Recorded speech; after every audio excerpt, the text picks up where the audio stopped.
la Iglesia en este momento ante la grave crisis económica que padecemos y que previsiblemente aún padeceremos durante un tiempo? Esa es la pregunta que va a intentar respondernos un experto, un gran experto de la Iglesia, y que tomaremos muy buena nota de ello para poderlo aplicar en Acción Social Católica todo lo que podamos. Le dejamos la palabra, le damos las gracias por venir de Madrid y irse esta misma noche, y el esfuerzo que hace una persona viniendo desde allí para podernos ofrecer lo que le lleva muchísimo tiempo de estudio y de reflexión. Gracias, Fernando. Muchas gracias, Antonio. Buenas tardes. Después de una semana, nos vimos el lunes pasado. Reconozco todavía a personas que estuvieron aquí el lunes. Y, como ha dicho Antonio, hoy vamos a prolongar esta reflexión, pero ciñéndonos un poco ya a la realidad más inmediata y más sensible, porque ya no solo son números, no solo son juicios más o menos acertados, técnicos, sino vamos a acercarnos a aquellos que están viviendo con gran dificultad todas estas circunstancias en las cuales estamos como sociedad española. He titulado esta conferencia "La atención de la Iglesia Católica a las víctimas de la crisis". Yo tengo la oportunidad, porque estoy en la Comisión de Pastoral Social, en la conferencia, que los organismos que están en mi comisión, pues fundamentalmente son organismos de primera línea, que están muy en contacto con la realidad. Me refiero a Cáritas y a Justicia y Paz, por tanto, instituciones que tienen una atención y una cercanía clara a esa realidad. Y me voy a apoyar en algunos de los datos que ha aportado Cáritas. Yo pertenezco al patronato de la Fundación FOESA, que es un centro de estudios o una institución dependiente de Cáritas Española, que lleva a cabo estudios periódicos sobre la realidad.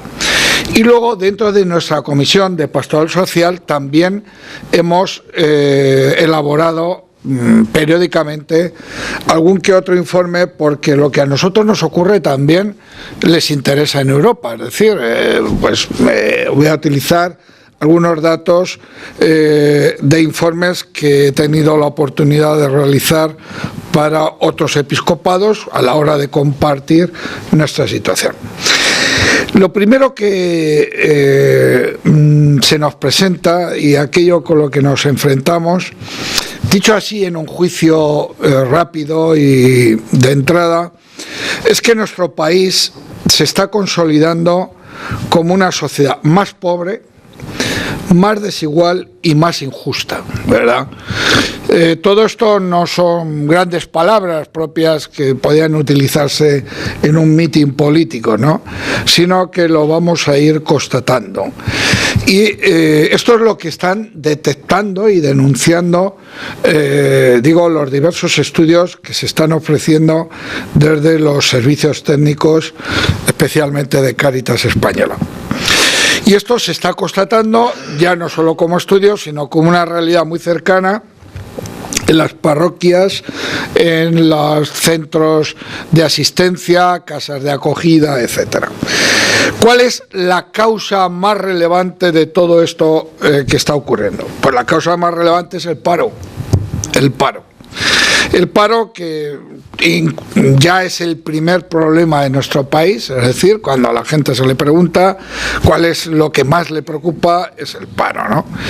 De hecho, todo esto se está reflejando también con una gravedad especial, en que los fondos públicos están bajando, ¿no?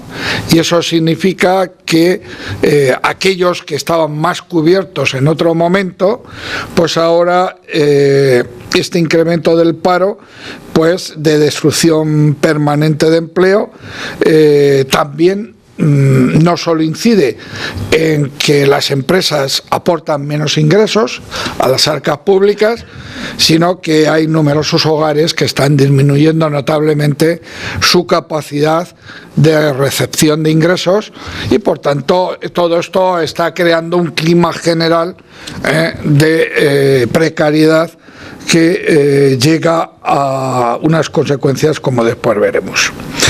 ¿Qué es lo fundamental de lo que se está demandando, de dónde está tocando ese cáncer, esa lacra que estamos viviendo?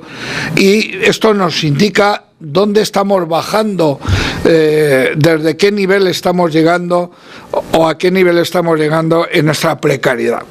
Porque claro, en otro tiempo las familias podían decir, bueno, estoy recibiendo menos ingresos, hay una bajada de ingresos y esto me supone que no voy a ir de vacaciones o que tengo que ajustarme mi capacidad de ocio, en comprar una segunda vivienda, etcétera. No, pero es que ahora estamos tocando realidades como la alimentación, la ropa, el calzado, la vivienda. Estas son las demandas que están aumentando de forma más clara entre los años 2007 y 2011, así como los gastos sanitarios, etcétera, que estamos constatando en Cáritas, ¿no? Alimentación, vivienda, ropa, etcétera, ¿no? Se ha duplicado este gasto entre 2007 y 2010.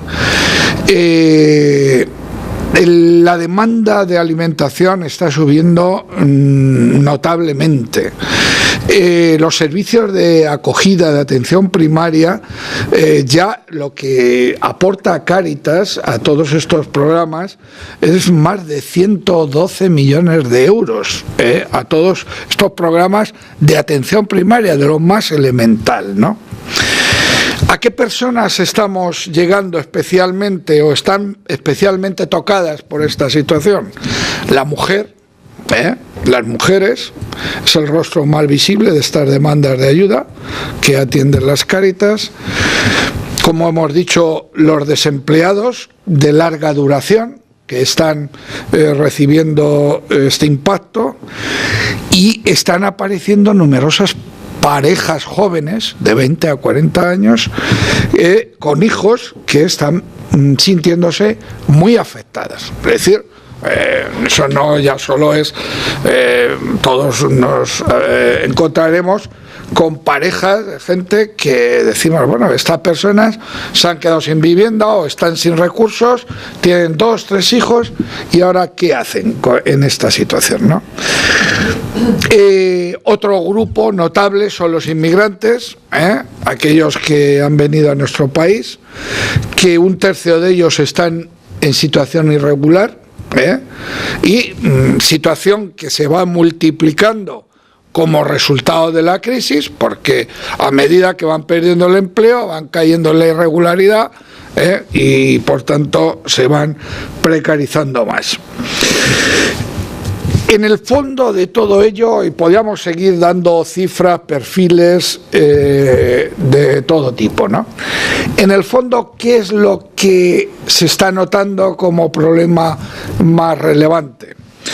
Pues se está deteriorando la cohesión en nuestra sociedad. Es decir, todo ello, cuando se manifiesta como casos aislados, casos coyunturales, bueno, pues son casos que tiene y atiende el estado de bienestar del cual hablamos el lunes pasado. Pero ahora el problema que se está viendo, y esto es un poco el diagnóstico de fondo, es esa cohesión que necesita todo país, que necesita toda sociedad, porque si no existe esa cohesión, pues fácilmente las consecuencias no son inmediatas. Algunas sí, pero se va a ir precarizando el conjunto de la sociedad. De hecho, lo estamos viendo, por ejemplo, con el tema de los desahucios, ¿no? Es decir, ya no son 100 familias, 1000, 10.000, ya hablamos de 400.000 personas y familias que sufren esa situación, ¿no? Por ello, la tasa de desempleo que tenemos es una tasa cancerígena. no es una tasa coyuntural, sino nos está costando mucho, ya nos lleva costando bastante esfuerzo poder reducirla, pero es que yo el lunes pasado alguien me decía somos pesimistas. Es que al año que viene la tasa no se va a reducir, se va a aumentar un poquito más. El 2013 va a subir aún más. Ahora está en un 25%, ya están apareciendo estudios que hablan de un 26%. Las razones por las cuales no aumentamos el empleo, pues el empleo no se crea de una forma mágica, con una varita. El empleo es toda una red, un tejido productivo, es muchas condiciones que están en nuestra sociedad. Algunas de las, digamos, de la enfermedad de esa falta de empleo lo vamos a detectar en la exposición, pero fijaros, el número de hogares con todos sus componentes activos en paro ha alcanzado la cifra de 1,5 millones de hogares con todos en paro, todos. Y de ellos 600.000 no reciben ingresos de prestaciones sociales, no reciben nada de prestaciones sociales. Es decir, se va creando ya una bolsa de exclusión dentro de esta sociedad que pues depende totalmente de la caridad de los otros. Y por tanto se va precarizando, se va excluyendo cada vez más hasta caer en la marginación. Y todos, bueno, creo que era ayer cuando leía, me llamaba la atención, un arquitecto, la contraportada del Mundo, la última página, no sé si lo visteis, una persona que tenía su estudio de arquitectura y de pronto va perdiendo su capacidad de trabajar, ya es mayor, es una persona, de pronto se ve en la calle, pierde el piso, no tiene para pagar, y se ve durmiendo en la calle. Y bueno, hace una entrevista larga, pero es que esto ya detecta que tenemos esta precariedad de una forma muy extendida. Por tanto, la aparición de los nuevos pobres tiene que ver mucho con el desempleo. El paro provoca nuevas formas de irrelevancia económica y la actual crisis, con esta tal como se está desarrollando, pues no es fácil salir de esta situación.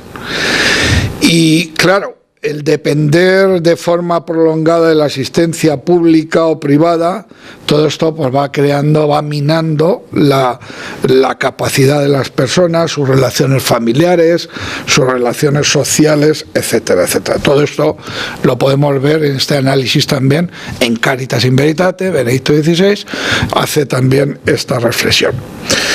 Más allá de la coyuntura de la crisis, por tanto, y esto es lo que cuando hablo de falta y el fallo de cohesión social, se va creando una nueva estructura social en España, ¿no? Se va creando una nueva estructura social y hay algunos hechos que nos llaman la atención en esta nueva estructura social. ¿Qué es lo que está ocurriendo desde los años 80? Pues que se está mostrando la insuficiencia y la reducción de la capacidad protectora del sistema público. Es decir, poco a poco el sistema público, bueno, por ejemplo, por la seguridad social, por las razones que también veremos después, ¿no? Va perdiendo su capacidad porque se va aumentando notablemente el número de mayores, de personas ya en una cierta edad, pensionistas, y el número de jóvenes que trabajan va siendo menor, va siendo mucho más irrelevante, y entonces donde antes había que pagar 2 pensiones, poco a poco hay que ir pagando 2,5 pensiones, y donde antes trabajaban 2, ahora trabajan 1,5. Fíjense, al final 2,5 para 1,5. Es decir, todo lo que estamos viendo desde el punto de vista de la reducción de la natalidad, desde el punto de vista de la pérdida del trabajo, de la falta de entrada en el empleo de los jóvenes, pues todo ello no solo tiene consecuencias puntuales, tiene consecuencias para la estructura de esa sociedad, ¿no? Y entonces bueno, es que si nos metemos en los temas concretos, ¿cómo en el futuro le podrán pedir que cotice 35 años a una persona de trabajo si realmente ha entrado en el mercado de trabajo a los 40 años? Le va a ser imposible. Porque si entraran como entraban en otro tiempo, a los 21, 22, pues muy bien, llegará. Hay gente que está a los 60 años, ya ha cotizado 35 años e incluso 40 años con 60 años. Pero es que en el futuro esto no va a ser así. Entonces, estamos debilitando cada vez más ese sistema público, reduciendo su capacidad. Hoy, estas exclusiones, esta vulnerabilidad que estamos viviendo, pues está generando también todo un proceso, toda una situación en la cual numerosas familias, numerosas personas, como vamos a decir ahora, pues están viviendo de una forma permanente ya lo que antes era algo coyuntural. De hecho, en los años que hemos tenido un poco más de posibilidades de recursos, no se ha reducido la pobreza. Yo recuerdo de digamos, una coletilla permanente de Cáritas y unos estudios que se hicieron en el año 92, los 8 millones de pobres, no sé si se acuerdan, siempre repitiendo esta cantidad. Bueno, pues eso nunca se ha reducido. Hemos vivido años de explosión inmobiliaria, de explosión de recursos, y sin embargo, pues no hemos mejorado esa capacidad de igualación en la sociedad, ¿no? Sino que hemos mantenido esta desigualdad. Y aquí es donde se puede mostrar quiénes están sufriendo de forma especial esta situación. Pues esta situación está incidiendo especialmente en el ámbito doméstico, ¿no? La economía familiar está aguantando lo que puede esta situación, pero, y de hecho, en este momento es la institución, digamos, de más prestigio, de solidaridad ante esto que está ocurriendo, y la economía familiar, las familias son auténtico capital social en esta coyuntura, ¿no? Y por eso sería un error ir contra la familia, su capacidad, su reconocimiento, sus posibilidades, ¿no? Bueno, a mí todas estas medidas de que una familia no se vaya a la calle, como todo lo que está ocurriendo con los desahucios, a mí me parece perfecto que no se vaya a la calle. ¿Por qué? Pues porque necesitamos apoyar a las familias. Luego habrá que ver cómo regulamos eso, cómo buscamos que no haya picaresca que se aproveche de esas circunstancias, pero lo que está claro es que la familia debe ser protegida en estas circunstancias, ¿no? Y de hecho, pues llama la atención comportamientos, incluso políticas que han atentado y atentan contra esa salud de la familia. Porque además estas circunstancias lo que provocan es que la familia también se desestructure, también quede afectada por ese cáncer que vivimos desde el punto de vista económico y social. Entonces, bueno, pues cuando en la familia, por ejemplo, los ancianos, que es otro elemento, digamos, a proteger, todo lo que está ocurriendo con la ley de dependencia, ¿no? Es decir, son leyes, son medidas que, bueno, pues ahora mismo, cuando hay que recortar, se va especialmente a esas magnitudes, a esos apoyos que debían estar protegidos dentro de la sociedad. De hecho, bueno, pues para finalizar este punto de la familia, hay numerosos documentos, reflexiones de la propia episcopado de nuestro país que llaman la atención sobre la necesidad de proteger a la familia. Los jóvenes. Los jóvenes no solo están padeciendo la mayor tasa de desempleo, sino que están experimentando una gran dificultad para acceder al mercado de trabajo, ¿no? Esto en parte, y aquí tocamos un poco causas, es también en razón de nuestro sistema educativo, ¿no?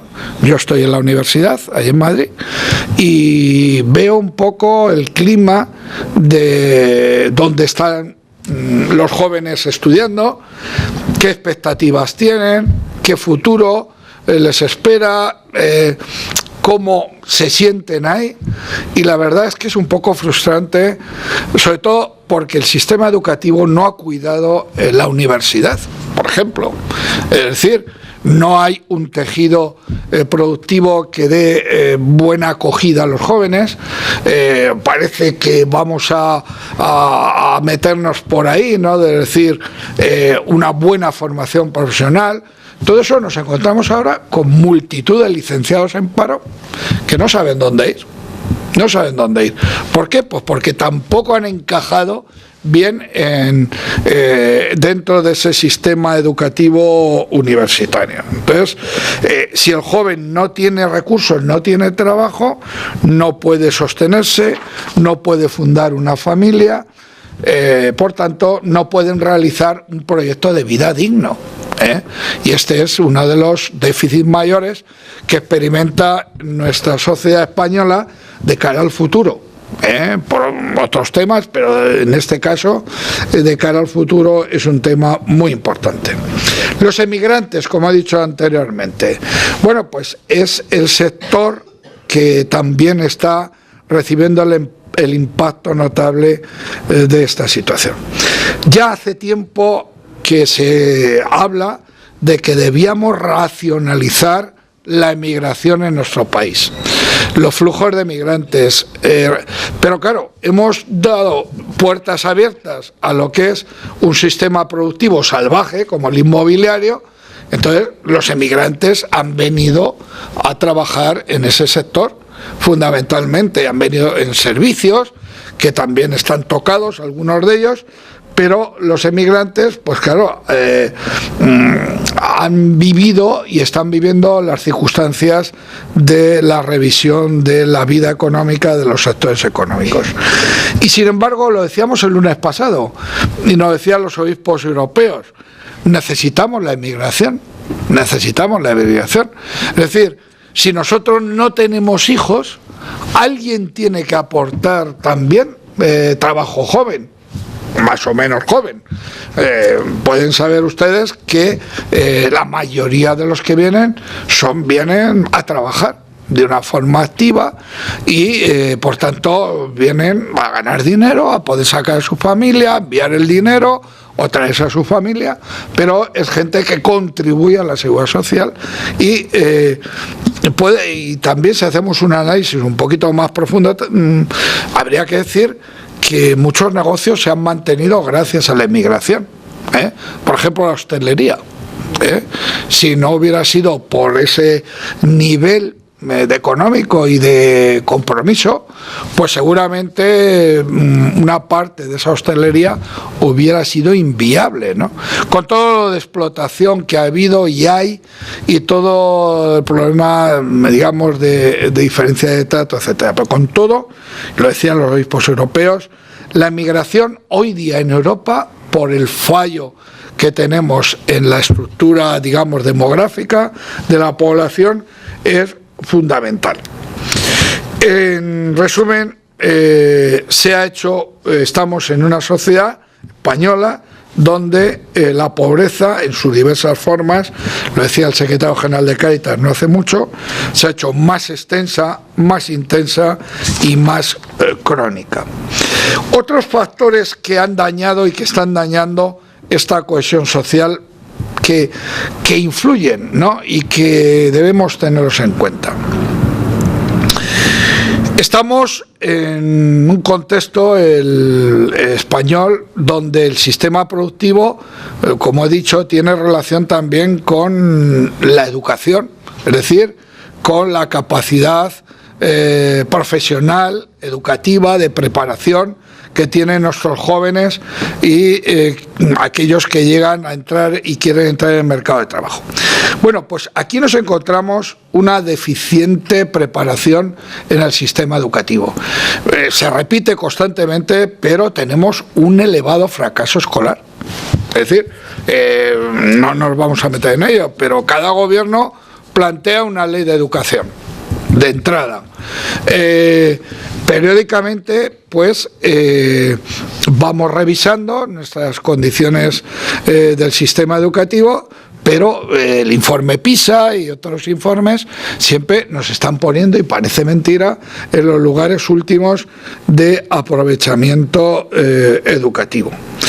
Si nos vamos a la política de empleo, bueno, pues dicen los expertos que estamos en una política de empleo excesivamente pasiva, basada en subvenciones, en un bloque de trabajo administrativo, funcionarial, es decir, todo lo que significa empleo de gestión pública, que estamos totalmente desbordados, es decir, en sus cifras, en su ajuste, en nuestra estructura política, regional, autonómica. Todo eso ahora está saliendo, está saliendo, y bueno, pues es complicado hacer frente a esta reconversión, a esta flexibilidad, adaptación.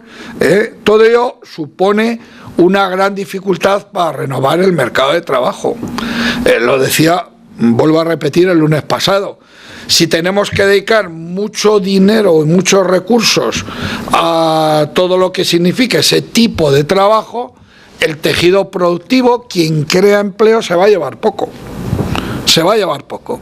Y entonces, bueno, pues si convertimos a miles y miles en funcionarios, bien, pero eso tarde o temprano lo estamos pagando, ¿no?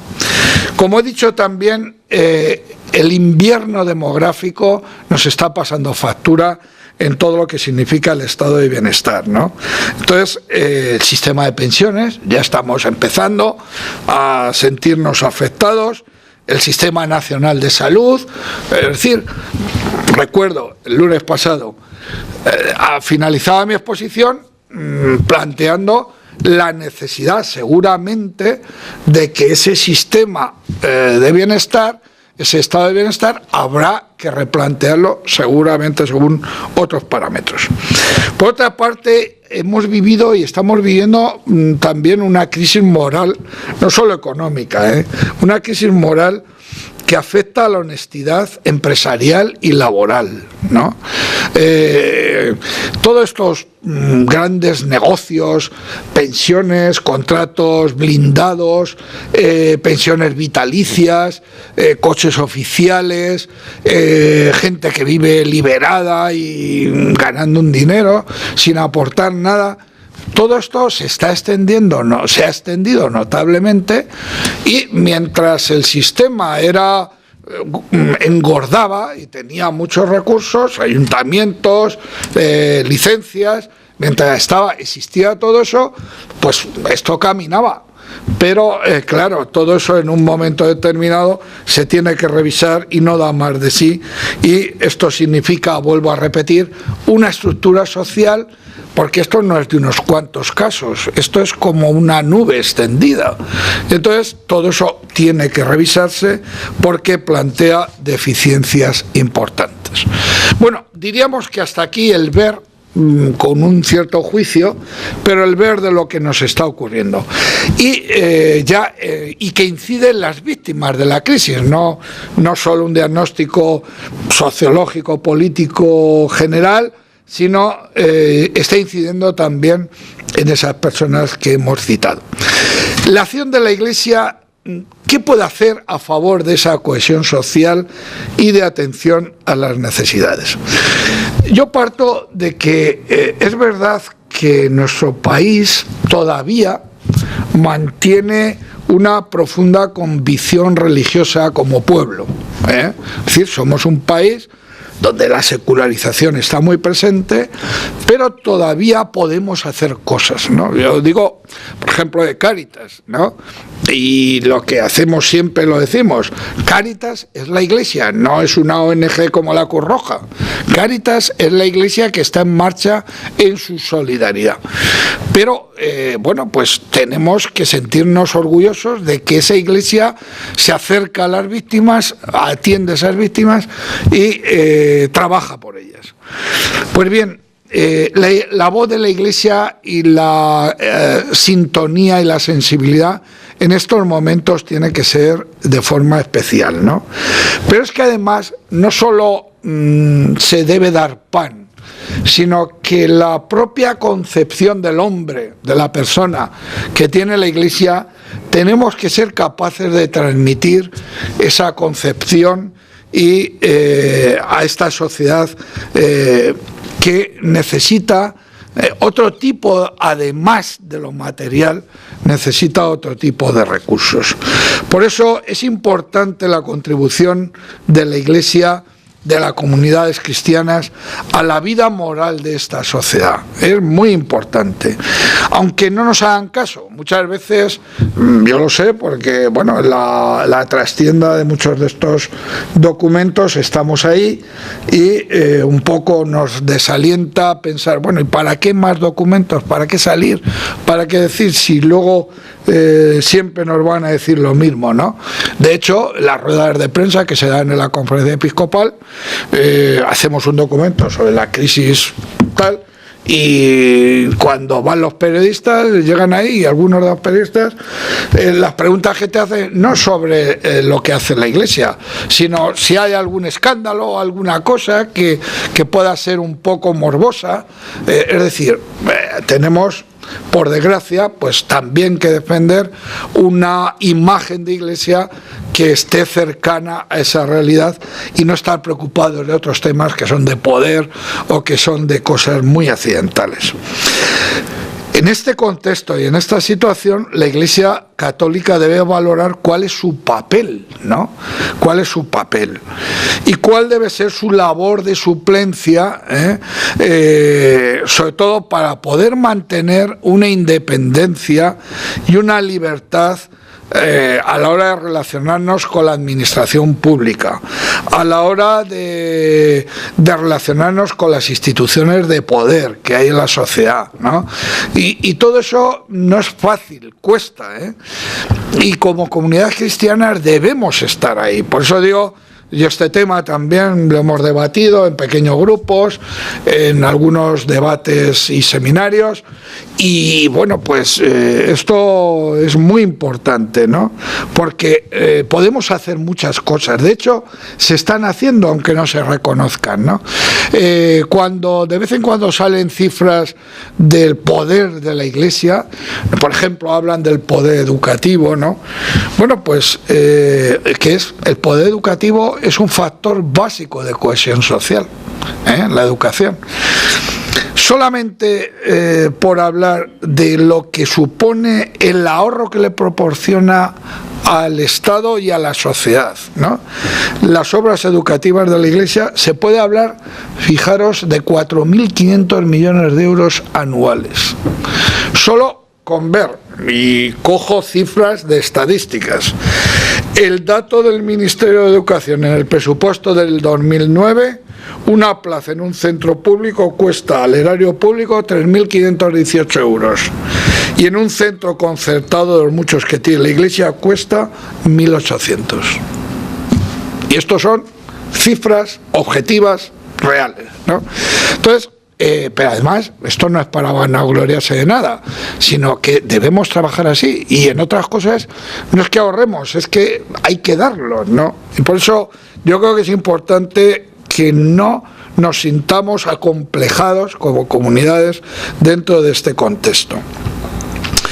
No solo la Iglesia y pronunciamos y hacemos documentos y nos manifestamos desde el punto de vista, digamos, doctrinal ante esta situación, sino que hay que hacer mucha promoción humana y esta labor en la sociedad española puede ser hoy muy importante, ¿no?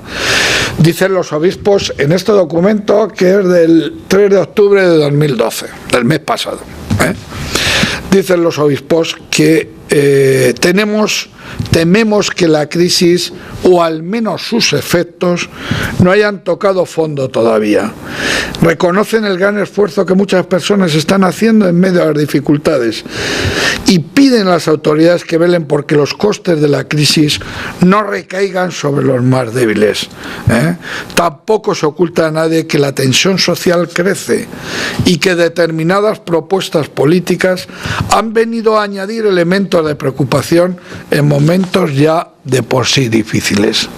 Por tanto, se acuerdan especialmente de los jóvenes, ¿no?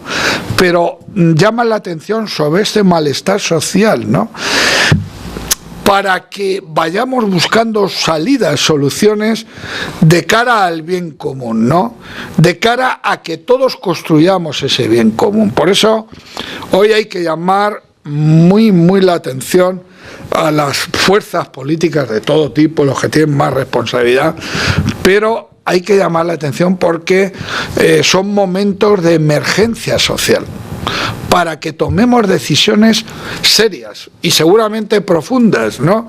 Y que afecten, pues seguramente a la vida política, afecten a nuestra capacidad de consumo de los que más tenemos, de los que tenemos trabajo, etcétera, etcétera. Entonces, seguramente va a haber que referirse a esto, ¿no? Por tanto, en estas circunstancias hay que profundizar un poco en nuestra reflexión, porque, y de ello los obispos también se han dado cuenta muchas veces, ¿no? Nos hemos creído que con el adelanto técnico, el progreso económico que estuvimos viviendo durante unos años, bueno, pues que esto ya nos generaba un bienestar irremediable que iba a producirse automáticamente, ¿no? Sin embargo, ha habido un desfase entre progreso y ética. Y ha habido un desfase notable entre oportunidades económicas y una mejoría ética en esta sociedad, ¿no? Entonces, necesitamos que en este momento seamos sensibles para recuperar un diálogo ético en nuestra sociedad, no solo un diálogo político. Fijaros, y lo recordaba el lunes, están saliendo todos esos planteamientos nacionalistas, ¿no? Es decir, son planteamientos, a ver cómo cojo yo lo mío, ¿no? Y a ver cómo procuro librarme un poco del otro, de lo que está ocurriendo, de aquellos que están regiones que están más necesitadas. Entonces, todo eso en este momento va contra natura moral de todo lo que necesita esta sociedad. Recuperar ese diálogo ético y además regirnos no solo por el consenso social, sino hay que llegar a un debate moral de lo que conviene en estas circunstancias, ¿no? Porque si no, pues volvemos a darle como una especie de varita mágica a la política, que tiene su labor muy importante, y de hecho el Papa en Caritas in Veritate ha hablado lógica del mercado, lógica de la política y lógica del don. Quiere decir que no se descarta ninguno de esos tres aspectos que son fundamentales para la sociedad. Pero llega un momento en que seguramente por esta emergencia, la cual cito, la justicia no va a bastar. No va a bastar. De hecho, todo esto que hemos planteado con los desahucios, desde el punto de vista jurídico, estaba ahí, pero ya no solo la justicia legal, hay que dar pasos a la caridad social. Esto es lo que nos aporta también la doctrina social de la Iglesia. Es necesario revalorizar el amor en la vida social, pero el amor en la vida social significa llegar al ámbito político, al ámbito económico, a la cultura en la que vivimos, porque la justicia ciertamente puede servir de árbitro, ¿no?, en estas circunstancias, pero solo el amor restituirá al hombre a sí mismo, solo ese amor social regenerará unas nuevas circunstancias, unas nuevas situaciones, y esto es lo que hay que tratar de ver cómo articulamos ese amor social en nuestras relaciones económicas y sociales, ¿no? La tradición cristiana ha aportado una concepción de la fraternidad que necesitamos hacerla presente en la vida social, y este es un aspecto fundamental para un desarrollo integral de la sociedad, ¿no? Hemos pensado siempre en el desarrollo material y realmente no nos basta y no ha dado solución a todas nuestras dificultades, ¿no? Sin embargo, y cuando se aspira a otro tipo de desarrollo, el Papa, fíjense, habla en la doctrina social de la Iglesia de ser más. ¿Qué significa ser más en esta sociedad en la que estamos? Significa realmente otro tipo de cosas más allá del tener más, ¿no? Claro, con eso hemos jugado durante un tiempo y hemos vivido alimentándonos de ese tener más, ¿no? Por ello, la solidaridad es el camino para esta crisis que se va manifestando cada vez de una forma más global. Pero la solidaridad no solo como algo individual, no solo eso, sino que la solidaridad tiene que llegar a empeñarse por el bien común, dice Solicitudo Socialis y dice el Compendio de Doctrina Social. Es la determinación firme y perseverante de empeñarse por el bien común. De alguna forma se debe convertir en una virtud social. La solidaridad tiene que entrar en el circuito de la sociedad. Y mientras no sea así, difícil salida vamos a tener. Es decir, ¿cómo no pensar en todas esas personas, en esas víctimas que están afectadas, tocadas por toda esta crisis financiera y económica, dice Benedicto XVI, ¿no? Y debemos pensar e interrogarnos profundamente cuando los problemas se trasladan y los efectos negativos de la crisis se trasladan sobre todo a los más pobres. Debemos pensar seriamente, ¿no?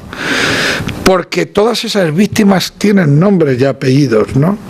Por tanto, esta situación alarmante que vivimos, necesitada de solidaridad, esta situación, significa no solo contemplar los derechos, no solo, dice la doctrina social, se construye la ciudad del hombre con relaciones de derechos y deberes, sino antes y más aún con relaciones de gratuidad, de misericordia y de comunión. Es decir, tenemos que dar un paso más. Y ahí la comunidad cristiana, los cristianos, y no solo los obispos o los sacerdotes o los laicos, tienen que dar ese pasito en las relaciones económicas y políticas, ¿no? La Iglesia como tal también debemos tomar decisiones, ¿no? Y dar opciones. Ahí estaba cuando plantea Solicitudo Socialis Juan Pablo II, y nos toca un poco la sensibilidad diciendo, bueno, a lo mejor nuestras parroquias, nuestros bienes, nuestros recursos, nuestras opciones de gasto, pues hay que tomar decisiones, ¿no? Me parece a mí muy bien. Ha habido comunidades cristianas, parroquias, que han dicho, ¿usted quiere que celebremos una ofrenda a la Virgen? Pues muy bien, la vamos a hacer. Vamos a traer alimentos en vez de flores. Pongo un ejemplo. Lo que quiero decir es que seguramente en la Iglesia también tenemos que hacer un recorrido de ir manifestando gestos donde a lo mejor tenemos que comprarle menos mantos a la Virgen y tenemos que empezar a dar opciones, digamos, de empleo de nuestros recursos para los demás. Ya están diversas diócesis planteándose, los propios sacerdotes, la paga de Navidad. para Cáritas, este programa lo asumimos de tal. Hay que ir tomando decisiones. No basta lo convencional, seguramente. Y luego hay algo que está enriqueciendo notablemente este movimiento de solidaridad, que es el voluntariado. En Cáritas estamos advirtiendo con cierta notoriedad el aumento de voluntarios y, por tanto, la solidaridad, los donativos, en circunstancias de más dificultad, están aumentando los donativos, están aumentando esa solidaridad. Algo que hay que dar gracias a Dios por ese aumento del voluntariado. Y creo que la Iglesia y la comunidad cristiana puede aportar y debe entrar en un proceso de una educación de la conciencia social. Y aquí es donde está la doctrina social. A mí me parece fundamental. Yo, como estoy todo el año hablando de doctrina social, es como una especie de fijación, pero el pueblo cristiano nos falta educación de nuestra conciencia social cristiana. Podemos saber mucho de política, de sociología, etcétera, pero conciencia social cristiana necesitamos un recorrido claramente. ¿Por qué? No por ser más ilustrados, sino por captar y por vivir el reto antropológico que significa la solidaridad, estas circunstancias, el compromiso público. Eso es un reto antropológico, no solo estar preparados o tener títulos, es un verdadero reto antropológico. Es un proceso de descubrimiento. De hecho, la propia doctrina social, Caritas in Veritate, habla de todo esto y habla como vocación. Fíjense, el desarrollo se va manifestando en primer lugar como el descubrimiento vocacional de compromiso hacia los demás, ¿no? Entonces, la crisis puede ser un acicate para emprender esta recuperación de lo humano, de lo antropológico. Fíjense, Caritas in Veritate, Benedicto XVI, habla de metafísica del humanum. Metafísica del humano. ¿Por qué? Porque tenemos que empezar a valorar lo que es la relacionalidad, el relacionarnos con los otros, que no es solo conocer más. Hoy tenemos unos móviles, tenemos internet, tenemos de todo, donde estamos comunicados con el mundo, pero no somos más hermanos, como dice Caritas in Veritate. Sabemos más de todos, ¿verdad? Ahora aquí están grabando, mañana lo verán en internet, lo verán mucha gente en muchos países, pero nosotros tenemos dificultad para sentirnos más unidos, ¿no? Y luego nos hace falta también pensadores de reflexión profunda que busquen un humanismo nuevo, ¿no? Y esto ya lo dijo Pablo VI en Populorum Progressio, ¿no? Nos faltan líderes, nos faltan guías en todas estas circunstancias. Y bueno, pues en otro tiempo, y aquí ha habido un ciclo de grandes líderes europeos que construyeron Europa, pero es que esos hoy no los tenemos. Nuestros líderes han sido Zapatero, Rajoy, Angela Merkel, en fin, en Italia, Berlusconi, es decir, los que han construido la Europa de los últimos 10, 20 años. Luego, esto es de una pobreza de valores, de recursos. Estamos un poco indefensos en estas circunstancias, ¿no? Nos faltan líderes. Esto que decía Populorum Progressio, yo creo que es fundamental. Pues hemos perdido intelectuales. La propia universidad, los intelectuales no quieren meterse en política. De hecho, los partidos, se nota la ausencia, todos, hablo de todos, de aquellas personas que crean pensamiento, que lideran, que arrastran. Y es más, nos dice la doctrina social que no encontramos la garantía del desarrollo de la conciencia social simplemente en la pertenencia a las instituciones. Ojo, no solo porque seamos miembros de la Iglesia Católica, que pertenezcamos a esta asociación, que seamos de un grupo tal, eso no nos da la garantía de tener una conciencia social. Necesitamos y debemos apoyarnos en nuestra responsabilidad humana, ¿no? Las ideologías no nos van a dar esa conciencia social, aunque todos tenemos ideología, ¿no? Y estamos metidos dentro de ella. Por tanto, esta cultura, que además muchas veces caemos en el subjetivismo, en el relativismo, pues debemos buscar ese verdadero humanismo, ¿no? Y es lo que dice Caritas in Veritate, la educación en la verdad y en la caridad como algo fundamental. Y esa educación en la verdad, pues consiste en la totalidad de la realidad humana. No podemos hacer una persona que tenga mucho, pero que luego no sea una persona que se relaciona bien, que está comprometida con los demás, ¿no?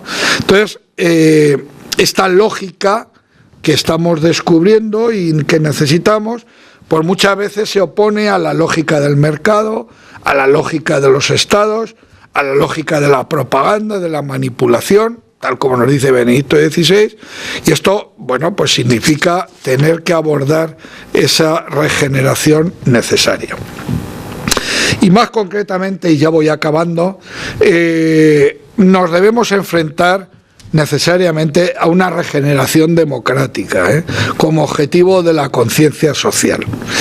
El componente moral de la política obliga a los laicos a vivir en un permanente discernimiento. Y creo que, vuelvo a repetir, yo creo que los laicos hoy día en estas circunstancias tienen una gran responsabilidad. El compendio de doctrina social nos habla constantemente de discernimiento, es la clave que más repite, ¿no?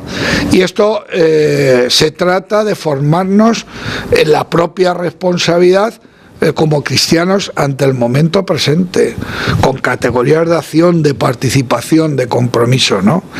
De hecho, significa una solidaridad responsable, no solo una solidaridad sentimental, ¿no?, como dice Solicitud de Redes Sociales, sino una solidaridad comprometida, responsable.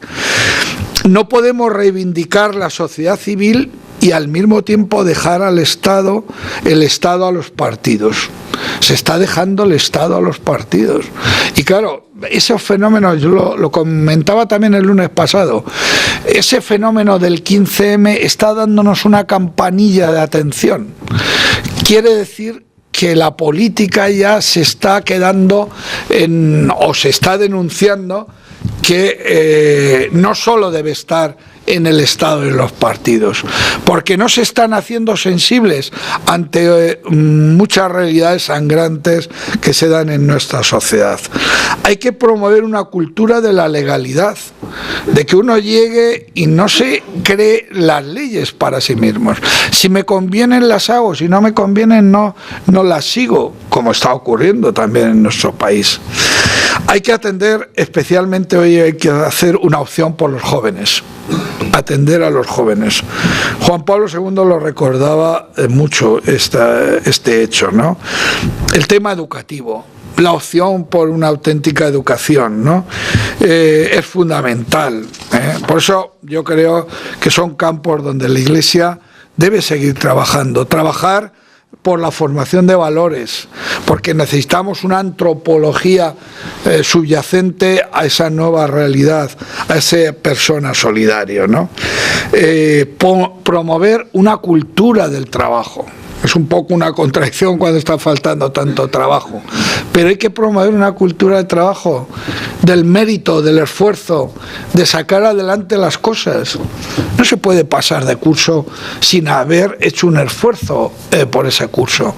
No se puede tener certificados puramente formales, cosas que delatan que nuestro sistema pues está corrupto en todo lo que significa el esfuerzo y el trabajo, ¿no? En conclusión, estamos en una travesía del desierto, no llevamos muchas provisiones, quizá en algún momento también sentimos que hemos perdido el rumbo, ¿no? Pero yo quiero acabar con ese texto de Caritas in Veritate, el número 79, donde reivindicamos con esa oración de los laicos, los cristianos, estamos con los brazos levantados hacia Dios para buscar este nuevo desarrollo, estas nuevas circunstancias en las cuales nos debemos comprometer. Pues muchas gracias y estoy abierto a las preguntas y a las cuestiones que puedan plantearse en este momento. Muy bien.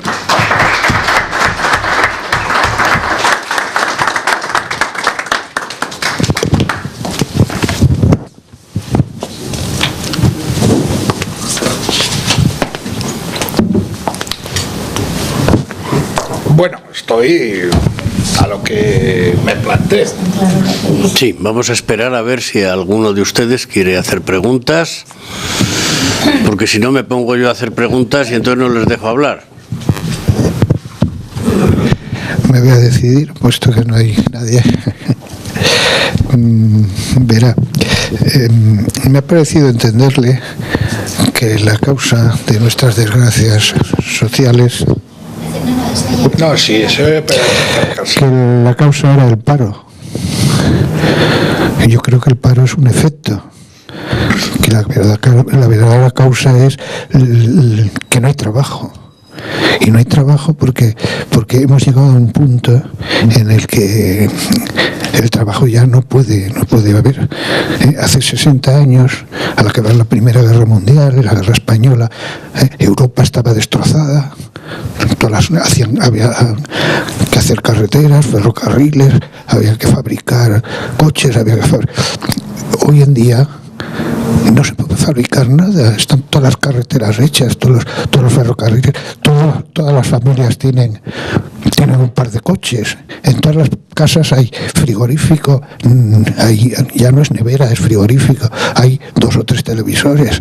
En tiempos era la radio, lo primero la radio hace 50 años, después el televisor en blanco y negro, después en color. Hoy en día, ¿quién se va a poner a fabricar lavadoras? Todas las casas tienen lavadora, todas las casas tienen frigorífico, todas las casas tienen... Tenemos varios móviles en cada familia. Casas, o sea, pisos, hay millones de pisos vacíos. ¿Qué fabricante qué constructor se va a poner a hacer casas si no las va a vender? O coches. En los años 50 o 60, la SEAT fabricaba 1000 coches a la hora. Claro, se vendían. Ibas al pueblo y tenía coche el alcalde, el médico y el Land Rover de la Guardia Civil. O ibas al pueblo y no puedes aparcar, está lleno de coches. O sea, el trabajo en unas décadas es difícil de... Claro, la comida, pero eso está industrializado. Ahora se fabrica comida o se fabrican en plan industrial. Ya no es el campesinado antiguo. Ahora un señor que quiere hacer huevos necesita 10.000 gallinas. O sea, está todo... Por eso hay hambre en el mundo. Se acaparan los alimentos, el arroz, el trigo, no solamente el petróleo. Ha llegado esta sociedad a un punto en que antiguamente la industrialización, el campo económico estaba virgen, hoy está completamente saturado. Hay una saturación. No sé si me entiende. Sí. Y le contesto. Entiendo. En parte estoy de acuerdo con usted, pero le planteo un interrogante. ¿Por qué Holanda tiene un 6% de paro y nosotros un 25%? ¿Usted cree que en Holanda no hay las mismas televisiones? ¿Por qué Alemania tiene un 8% y Estados Unidos un 8%? Y yo he estado en Estados Unidos bastantes veces y el tipo de vida que llevan allí no puedo decir que sea menor que el nuestro. ¿Con esto qué quiero decir? De hecho, en España el trabajo que se está generando, hoy no trabajamos solo para nosotros, para los que estamos aquí, hoy trabajamos para los otros, para vender fuera. De hecho, el sector que nos está generando más recursos es hacia afuera. Y de hecho, de lo que estamos muy satisfechos es del turismo. Es decir, España es un país que vende turismo y cada año vienen millones y millones de turistas a España, ¿no? ¿Y qué quiere decir? Ese es un sector que no se agota. Lo que no podemos hacer, y esta es la diferencia nuestra, y lo que ha ocurrido también en algún otro país, es dedicar nuestro trabajo, nuestra fuerza laboral, a sectores que poco a poco iban a quedar totalmente estrangulados. Se puede tener una casa, 2, pero no se pueden tener 4. Bueno, pero eso no es un problema de que no hay trabajo. Es un problema, mire usted. No, pero por eso hay que orientar lo que es el tejido productivo de un país. Y si yo voy al banco y me están orientando a que consuma y me dan más dinero de lo que necesito, me están orientando a comprar, y me están dando, de algún modo facilitando que siga alimentando ese sector que está contaminado ya desde entrada. Y de hecho, y esto es lo que dicen los sociólogos del trabajo, en Europa hay muchos trabajos que podríamos hacer y que no hacemos. Yo he citado antes lo de la dependencia, la ley de dependencia. ¿Por qué no podría haber, si una sociedad tiene un equilibrio en sus necesidades y en su capacidad productiva, por qué no podría haber una atención mejor a los mayores? Y no la podemos tener, porque no nos la podemos pagar. Luego, trabajo hay que podría hacerse, pero no lo podemos pagar, ciertos trabajos. Evidentemente, el trabajo se satura haciendo coches o construyendo pisos, pero hoy día, le he puesto el ejemplo, hay sociedades en Europa, Holanda, todos los Países Bajos, Inglaterra, Alemania, todos con un 10% de paro. Es que nosotros tenemos en Andalucía un 50% de los jóvenes están parados. ¿Por qué están parados en Andalucía un 50% de los jóvenes? Preguntémonoslo. ¿Por qué en el País Vasco hay un 15, un 12% de desempleo? Preguntémonoslo. Porque hay algunas razones claras. En fin, esto siempre es una cuestión de análisis económico, pero la situación apela a nuestra responsabilidad. Yo a lo que voy a la cuestión de fondo es, tal como manifiesta la doctrina social, no debemos dejarle la responsabilidad a las estructuras. Las estructuras tienen culpa de cosas, pero apela a nuestra responsabilidad. Ha apelado a la codicia, ha apelado a los valores que hemos vivido, y esto se está manifestando en estos momentos, ¿no? Esa es mi opinión, mis datos.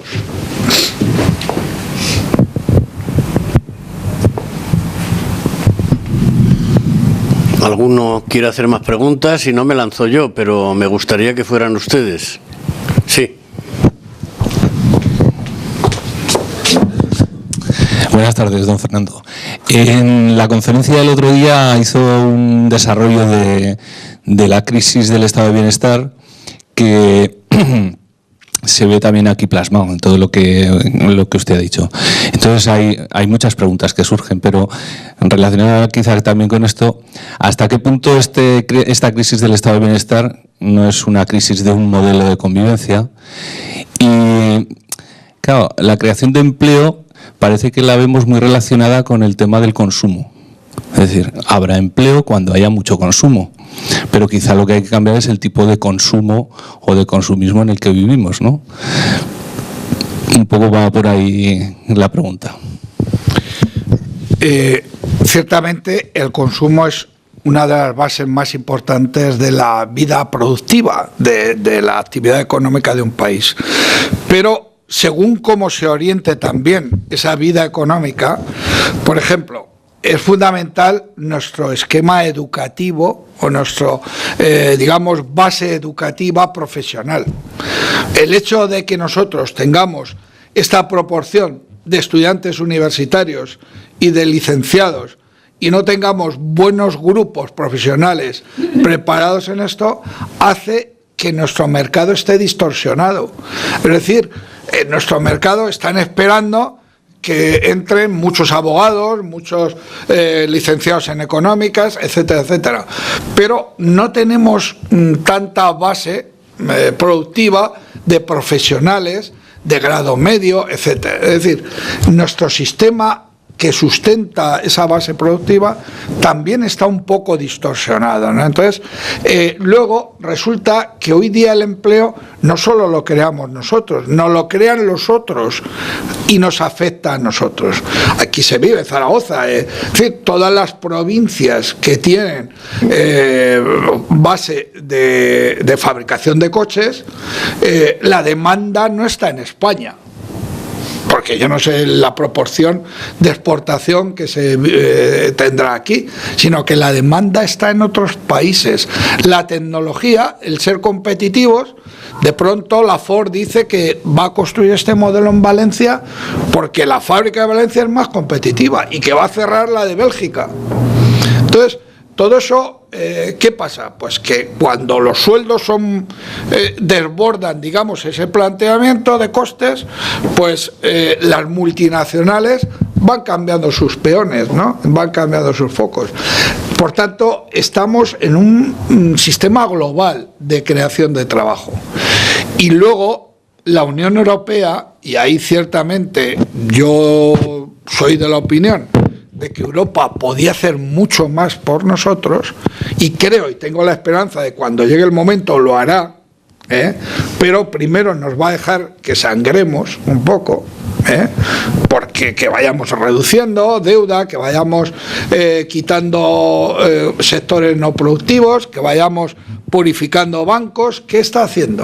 Está de algún modo pues generando que este sistema, por ejemplo, hoy día los salarios se están depreciando, pero no solo porque nos suben, sino porque vamos perdiendo capacidad de bienestar. Entonces nuestra vida se va precarizando en conjunto en España. Entonces, vamos a vivir unas condiciones, yo no sé, pero es un poco compartido. ¿Ustedes se imaginan cuando España y Portugal tenía una diferencia de nivel de vida, claro, y mirábamos un poco a los portugueses diciendo, hay que ver, cuando uno pasa la frontera, en aquel tiempo veía que Portugal era mucho más bajo que España. Bueno, pues hoy día, antes nos mirábamos mucho más cercanos a los franceses, a los alemanes y tal, y seguramente dentro de un par de años vamos a ser un poco el Portugal de antes. Pero esa es un poco también la situación por nuestras condiciones de lo que hemos vivido durante mucho tiempo, estos últimos años, ¿no? Entonces, hoy día mirar los problemas con un sentido muy local, yo creo que no es adecuado, que tanto el trabajo como la capacidad del país, tal. Simplemente con que la deuda nos bajara en vez del 6% al 3%, nos ahorrábamos 15.000 millones de euros cada año. 15.000 millones. Es que, bueno, pues es lo que cuesta todos los esfuerzos que hemos hecho con las pensiones, los hospitales, la educación. Entonces, bueno, estamos un poco en manos también de los otros, pero vamos, tenemos que hacer los deberes, los nuestros, claro.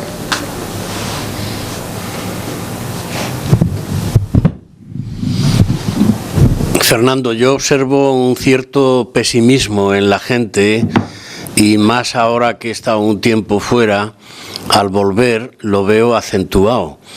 Entonces yo te haría dos preguntas, o sea, ¿qué podemos hacer en la Iglesia ante este pesimismo? Después, ¿qué podemos hacer, qué más podemos hacer en concreto en una asociación como esta nuestra, que tiene a gala el intentar seguir la doctrina social de la Iglesia? Y luego lo que comentaba cuando te he ido a buscar al tren, y ahora seguiremos hablando cuando te devuelva. O sea, aquí, ¿quién se ha equivocado? Aquí nadie paga los platos rotos, aquí nadie quiere responsabilizarse de este desastre. ¿Quién nos ha metido en una deuda de 900.000 millones que ahora no podemos pagar? O sea, ¿dónde están esos responsables? No hay que pedir a la sociedad cuentas de que están pagando los pobres los estropicios que han hecho unos señores, no sé quiénes, ¿no? Pero no había controles del Estado para poner freno a este dispendio de dinero que hemos tenido en estos años. ¿Quién nos ha metido en una deuda de 900.000 millones? ¿Quién nos va a pagar los intereses y la amortización? Es decir, esto va a empobrecer a los más pobres. ¿Quién es el responsable de todo esto? Es decir, yo veo que ahí también la Iglesia tendría que hacer una denuncia de que alguien tiene que cargar con la responsabilidad de este desastre, ¿no? O sea, aquí todo el mundo se va de rositas, menos los que los echan de casa. Entonces, ¿qué opinas de eso? Y después, ¿qué más puede hacer la Iglesia? Porque se está haciendo mucho con Cáritas y esta institución, ya lo sabes, está colaborando todo lo que puede, pero ¿qué más podemos hacer? Y sobre todo lo que más me preocupa, ¿no?, es el desánimo. El desánimo. O sea, cómo enfrentarnos a eso y cómo ayudar a la gente a que no se desanime, a que viva los valores que tú has dicho. No sé, por ese mundo es por el que me muevo. Bueno, el otorgar responsabilidades y pedir responsabilidades en este momento, yo creo que eso es objeto de la política, ¿no? Y presionar, hacer presión para que la sociedad tome opciones éticas como esta que ha tomado de cara a los desahucios. Esto es una opción ética que ha superado, y por tanto que en vez de echar a la calle a miles de familias, ya corte una situación que se está planteando, ¿no? Y yo, ya te lo comenté, Antonio, creo que la política tiene que hacer gestos realmente valientes de que este problema se quiere atajar, ¿no? Yo ahí es donde todavía no veo la luz de que se quiera decir, hay que cortar por aquí y por tanto decidir éticamente dónde gastamos los recursos que tenemos y tomar opciones en ese sentido. Y yo creo que los cristianos tenemos que ser un poco, no profetas de calamidades, sino también un poco testigos de esperanza. Yo creo, somos pesimistas, pero creo que más bien yo diría, somos realistas. Somos realistas de lo que nos está ocurriendo. Lo primero que hay que hacer es tomar conciencia de lo que está ocurriendo. Ya lo vamos tomando conciencia de esos hechos que están marcando. Pero esto a mí no me desanima en absoluto para ponerme en marcha. Lo que quiero decir es que yo he apoyado, y un poco mi razonamiento, familias, jóvenes.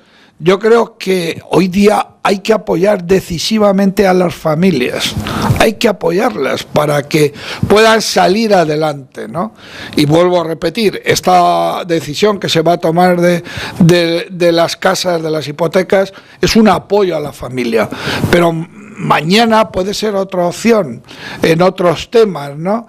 Entonces, mientras no busquemos esos gestos que mantengan a lo que es las columnas de esta sociedad, pues, y luego hay que pedir un esfuerzo, en la medida que podamos, hay que seguir proclamando que los otros también tienen que comprometerse. Es decir, yo creo que la solución, vuelvo a repetir, está también en Europa una gran parte. Y vuelvo a repetir que creo que Europa nos ayudará. Yo creo que Europa nos ayudará, pero nos ayudará porque además no le cabe otra. Si no nos ayuda, el invento se va abajo, el euro se rompe, porque no es lo mismo estar hablando de Portugal o de Grecia que estar hablando de España, por el volumen de nuestra deuda y de los problemas que le plantearía a los bancos alemanes, a los bancos franceses. Es decir, son los primeros que están interesados en que esto se corrija, ¿no? Entonces, yo por eso creo que siendo realistas y sabiendo lo que ocurre, y aquí y siendo un poco inteligentes, yo creo que eso caminará, pero no sin sufrimiento, no sin sufrimiento. Segundo, como Iglesia, nosotros tenemos que apoyar, he dicho, el voluntariado. Tenemos que apoyar el voluntariado. Tenemos que hacer gestos también valientes. hay que hacer gestos valientes. No podemos vivir como en el pasado, como si estuviéramos en otro contexto. Tenemos que hacer gestos valientes y no nos va a pasar nada. Y creo que también eso significa testimonio ante la sociedad, ¿no? Y no es poco lo de Cáritas, no es poco lo de Cáritas. No hay ninguna institución en España que le llegue a los pies en este momento a Cáritas. No hay ninguna.